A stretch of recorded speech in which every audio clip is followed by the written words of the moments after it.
დღეს მინდა ვისაუბრო რა შემომეჩინია იაპონურ ენისა და ქართულ ენის თარჯიმნობის დროს. მე ზირთად მირჩევენია თარჯიმნობა, ვიდრე თარგმნა, თარგმნია ასევე რაღაც წერილობითად, მაგრამ უფრო მირჩევენია თარჯიმნობა, არ ვიცი რატომ. ამაზე ვისაუბრო სხვა ვიდეოში, მაგრამ უკვე რამდენიმე წელი რატოდაბის თარჯიმნობა იაპონურ ენისა და ქართულ ენის ხანახან უნივერსიტეტისთვის რაღაც საერთაშორისო კონფერენცია იაპონური კომპანიებისთვის, რომელიც ჩამოგვიდნენ აქ საქართველოში და როდესაც მე ეყურება სტუმრები იაპონიიდან, მაშინ ვითარგმნი. უფრო თარჯიმნად მუშაობ. და დღეს მინდა გაგიზიარო სამი რაღაცა, რაც მე შემომჩინია ორივე ენის თარჯიმნობის დროს. იმიტომ რომ ცოტა შვიათია ჩემი აზრით ეს კომბინაცია იაპონური ენისა და ქართული ენის თარჯიმნობა და ვინც ასე მუშაობენ, მე მგონია რომ ესე ბევრი არ არის, ამიტომ ვეროთ მინდა რომ გაგიზიაროთ ჩემი ასე ვთქვათ მოსაზრება. პირველ რიგში რაც მე შემომჩინია და ჩემი აზრით ძალიან მნიშვნელოვანია ის არის რომ თუ რამდენად მნიშვნელოვანია დედა ენა, მშობლიური ენა. Rasakubri რომ მე ვიცი ინგლისური ენა და თუ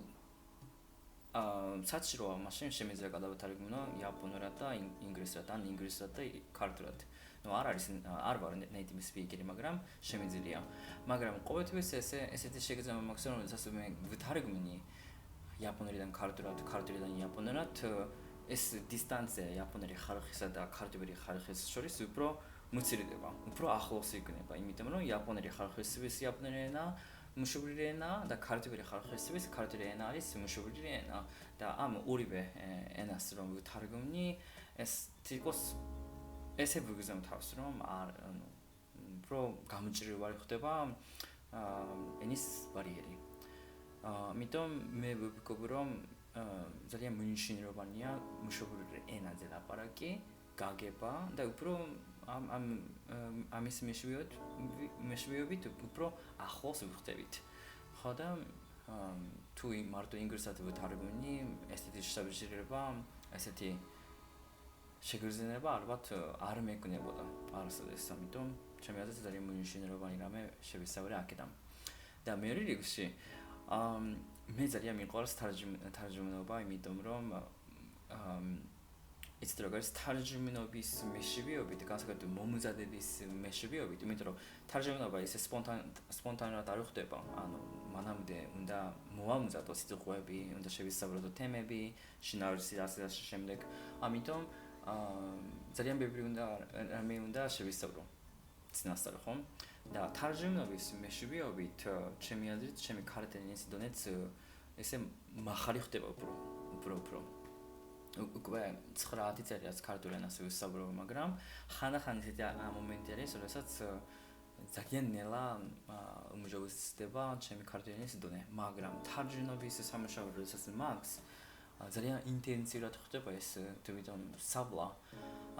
ამიტომ აი ქართული ენის დონე, სიტყვამარაგი, გრამატიკული წესები კიდე უნდა გავიმეორო და კიდე ახალი უნდა შევისწავლო და კიდე ახალი თემის შესახებაც შემიძლია გავახურმაო ჩემი ცოდნა. მაგალითად ახალს მახსოვს უნივერსიტეტში იაპონური უნივერსიტეტის დელეგაცია ჩამოვიდა არქეოლოგიური სპეციალისტები რა და არქეოლოგია ძალიან ჩემი სპეციალობა ენათა მეცნიერება და არქეოლოგია ძალიან განსხვავებული სფეროა, მაგრამ როდესაც უნდა გადავეთარგმნო, კარგად უნდა შევისწავლო, ხო? ამიტომ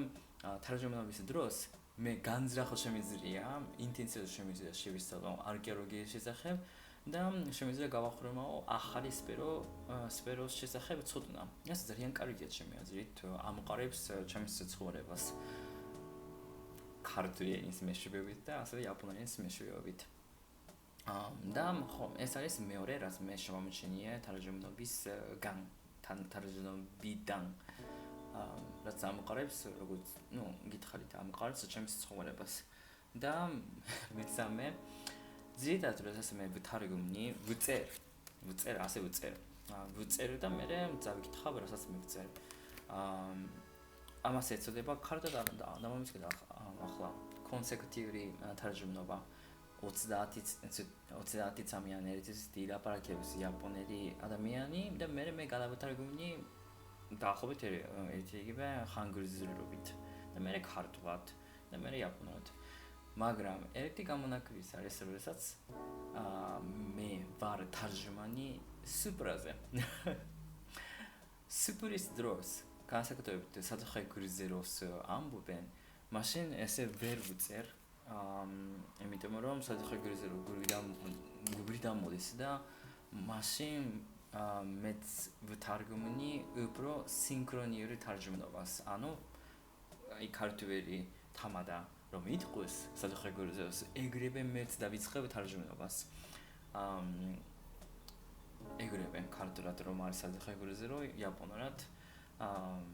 გადავთარგმნი ახლა წელის გარეშე და მეთქი რატომ და თავდაპირველად რა თქმა უნდა მე ვწერდი მაგრამ ვერ მოვასწრე ანუ ვერ მოვახერხე რატომ ხაც ვერ მოვახერხე და ვერ მოვასწრე იმიტომ რომ თამადა ხო ითქვის საძახე გრიზეროს სულ რომელი და არ ჩერდება და ხანდახან ესე ძალიან გრიზერად გამოდის და ესე ვერ ვაჭერებ ასე ვთქვათ წერას ამიტომ გადავწყობით ძებირად სინქრონულად გადამეთარგმნა თან როგორც გითხარით გურიდან ხომ მოდის საძახე გრიზერო და რატომ რაღაცნაირად ვგრძნობ და უკვე ვიცი რას იტყვის შემდეგში რაღაც გადაეცემა ჩემთან რაღაც შეგრძნება ემოცია და კიდე შესაბამისად რაღაც სიტყვებიც უკვე შემიძლია გავიცნო რაღაცნაირად შემიძლია შევიგრძნო და ამიტომ ზეპირად და სინქრონიულადაც შემიძლია გადავთარგმნო მე მგონია რომ საძახე გრიზერო არის ერთ-ერთი გამონაკლისი სადაც მე სინქრონიულად ვთარგმნი იმიტომ რომ სინქრონიული თარჯმნა ძალიან დამოხერილია მართლა ვიტიშები ანუ სიტყვიერად მარტო ვიტიშები მაგრამ ნუ სუპრაზე გადამითარგმნია რაღაც 1 საათი 2 საათი რაღაცა მაგრამ საერთოდ არ დავიხარე პირიქით რაღაც სასიამოვნო მომენტი მქონდა და ხო ესა სამი რაღაცა რაც მე შევამშინე და რაც მე მგონია რომ ძალიან მნიშვნელოვანია ერთი მუშაობრივი ენაზე თარჯმნობა არა ინგლისური ენის მეშვეობით მე არ ვამბობ რომ ინგლისური ენა ძლიერ და რაღაცები უბრალოდ ძალიან სასიამოვნოა როდესაც ადამიანი ხარხი ლაპარაკობს მუშაობრივ ენაზე ხო და მეორე რაც არის თარჯმნობის მეშვეობით შემიძლია გავახურმაო გავუმჯობესო ჩემი ქართული ენის დონე შესაბამისად ჩემი იაპონური ენის დონეც ანუ მუშაობრივ ენაზე რაღაც ცოდნა და აზროვნება და ასე შემდეგ მესამე არის საძახე გრიზერო არის გამონაკლისი სინქრონიულად უნდა გადავეთარგმნო და ასე მიგრიშებინია გადავეთარგმნო სინქრონიულად ხო და მე მაგასთან საინტერესო თქვენთვის ხომ ესე მომდრო თქვენი ყურადღებისთვის და აბაჰე მათანე